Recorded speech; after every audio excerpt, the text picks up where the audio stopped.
Praise lord. ఈరోజు దేవుడు మనకిస్తున్న వాగ్దానము 2వ దినవృత్తాంతములు 16వ అధ్యాయము 9వ వచనము.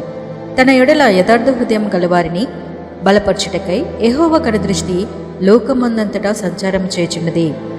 ఈ లోకంలో చాలామంది యథార్థంగా ప్రవర్తించడానికి, నీతిగా నిజాయితీగా జీవించడానికి ఇష్టపడుతూ ఉంటారు. కానీ అలా జీవించినప్పుడు వారి యొక్క జీవితాల్లో అనేకమైన శ్రమలు ఎదురవుతూ ఉంటాయి.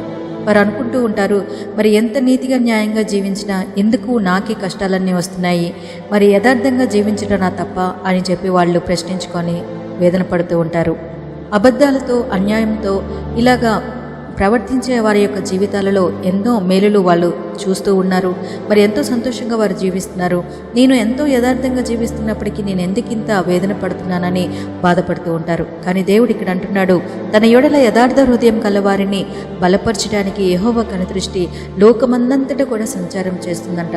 అంటే లోకం మొత్తంలో కూడా యథార్థంగా ఉన్నవారు ఎవరు అని చెప్పి దేవుని యొక్క దృష్టి మరి లోకమంతటా కూడా సంచారం చేయుచున్నది అని చెప్తున్నారు.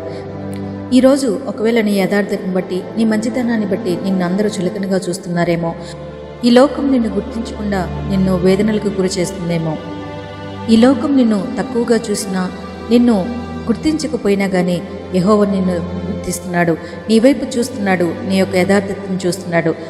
ఒకరోజు నీవు హెచ్చింపబడే విధంగా, అలాగే ఈ లోకం నిన్ను గుర్తించే విధంగా దేవుడు చేస్తాడు. కాబట్టి మరి నీ యొక్క యథార్థతను విడిచిపెట్టకుండా, మరి దేవుని యొక్క మహిమార్థమై నీవు చేసే ప్రతి పని కూడా యథార్థమైనదై ఉండాలి.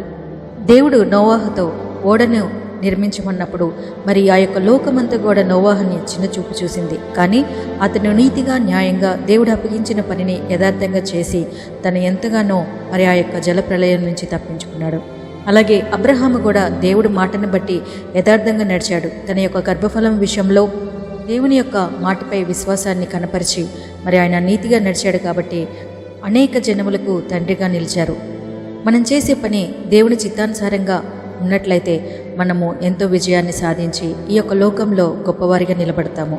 మరి మనందరం కూడా యథార్థంగా జీవించే వారిగా ఉందామా? ఈ వాక్యం దేవుడు దీవించునుగాక. ఆమేన్. ప్రార్థన చేస్తున్నాం. ప్రేమమైన నీ పాదల స్తోత్రం తండ్రి. నిజమైన ఈ యొక్క లోకంలో యథార్థంగా జీవించే వారిపై నీ కనుదృష్టి ఉందని చెప్తున్నావు ప్రభా.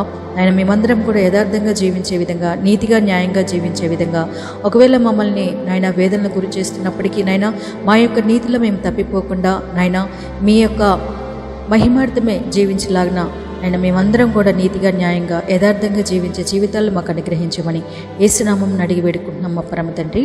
ఆమేన్.